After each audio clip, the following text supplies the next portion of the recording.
Hey out there, YouTube family. Welcome to another Kevin Strong show. Well, in this video, we're going to talk about if President-elect Donald Trump can change the housing market in 2025 for the better. There's an article that talks about the possible pros and cons. I'm going to give you my little editorial piece of advice regarding this.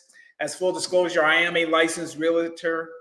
License is inactive at this point, but I've got well over 10 years of real estate experience when you consider my license that I held in the state of Ohio and in Washington. So if you're new to the show, welcome. Think about subscribing. If you do enjoy this content, at the end of the video, do me the honor by hitting the like button and once again, leaving a comment. So without further ado, we're not going to waste any time. Let's slide over here and talk about this article that basically talks about whether or not Donald Trump's going to rebound the housing market in 2025.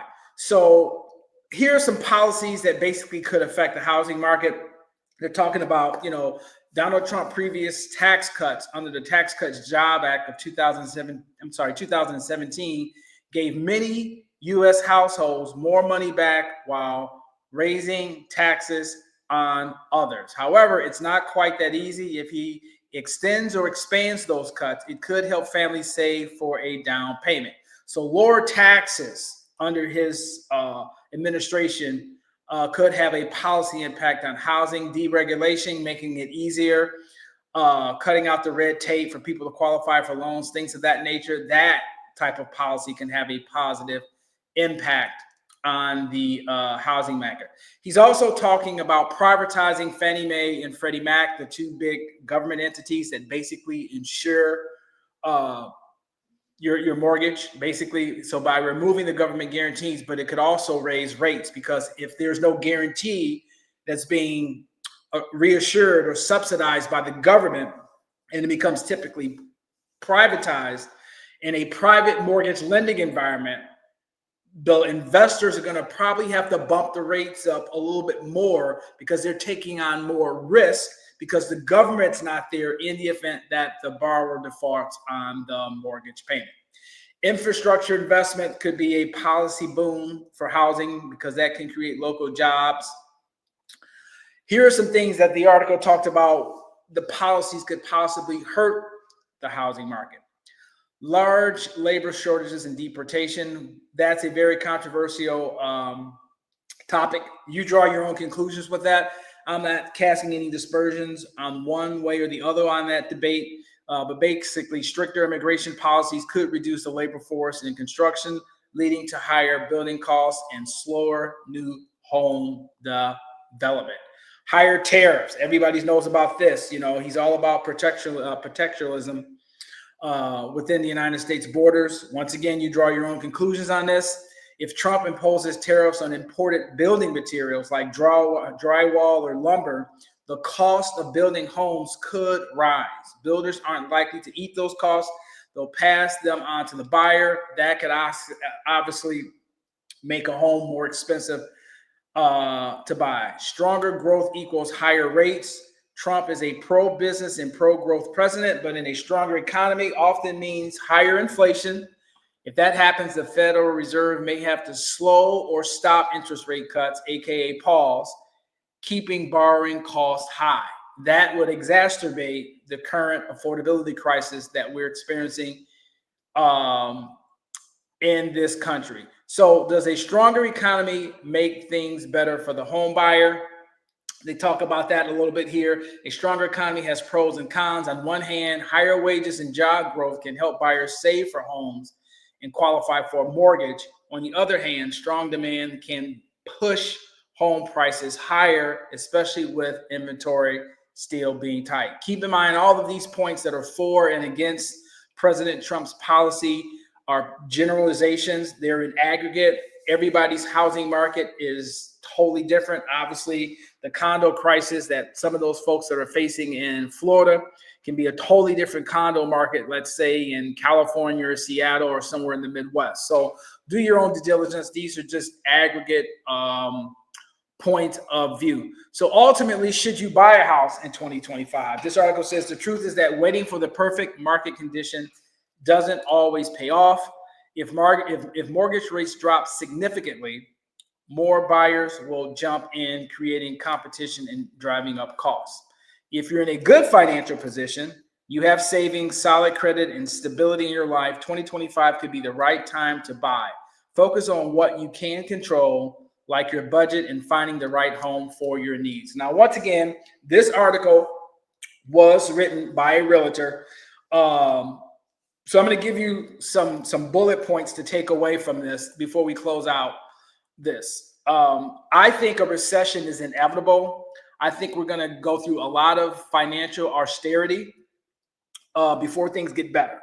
So this magic bullet that everybody's expecting when he takes office in January, I don't think is going to happen. I think there's a lot of upside because he's pro-business, but I think it could take into the latter part of 2026 or potentially the first quarter of 2027 before we start to work our way out through all of this. So I don't think these changes are going to occur immediately. One thing to keep in mind about this housing thing and whether or not Donald Trump can rebound housing into 2025. If you subscribe to the premise that you think we're heading for a recession, the likelihood of home prices going up is highly unlikely. It's an oxymoron. It's like saying jumbo shrimp. Okay. So no, typically speaking, home prices go down during a recession. What are 3 key points I'd like to leave you with? Once again, this is just my point of view. This is not financial advice. During a recession, you're going to have what? A decrease in demand. Consumers typically spend less money and become a little bit more cautious with their finances. This leads to a decrease in demand for housing, once again, in aggregate. And as a result of that, you have what? Fewer buyers.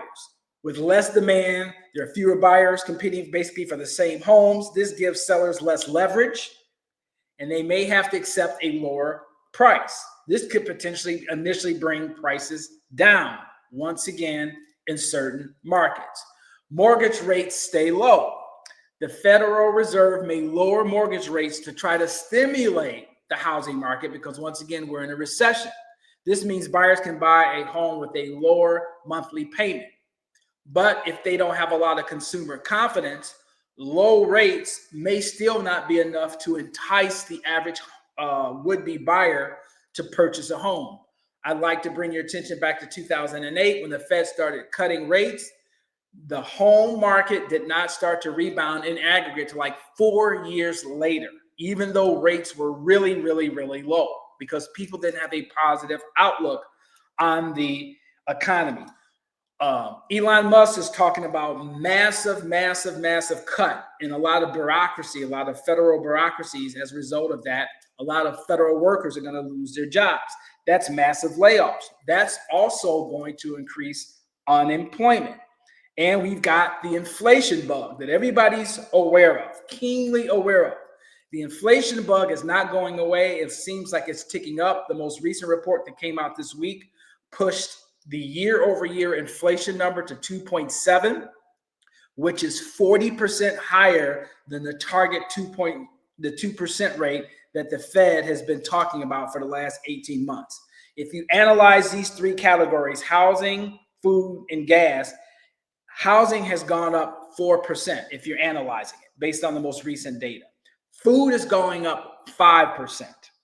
Gas is up 7.5%. So once again, as I said earlier in the video, a lot of this stuff has to work through the economy before it starts to regress. And I don't think we're going to see any type of relief from a price standpoint, potentially to 2026. And as a result of that, it's going to be tough. Like I said, manage your expectations because a lot of things that he's promising to do, they may or may not work themselves out, but they're going to take time. So at the end of the day, you and your family have to make the ultimate decision as to whether or not you think it is a prudent time to purchase a home in 2025. Yours truly, I keep my credit score up and my debt down. I recommend that you do the same. If you're in a position where you think you can't save $30,000 or $40,000 and that's your down payment number, you might want to look at what is your debt situation. You might be better off paying off all of your debt and going into a program with a lower down payment, if you think that market has a lot of upside, and focus on eliminating your debt for the next 2 years or 18 months to position yourself to take advantage of when the housing market might be right for you and your family. So that's going to do it for this edition of the Kevin Strong Show. If you enjoyed this video, give me a like with a thumbs up. Hit the bell notification if you have not subscribed to the channel. And please leave a comment. Are you for or against some of the general principles I've discussed in this video? Have a great weekend, ladies and gents, and I'll see you in the next one.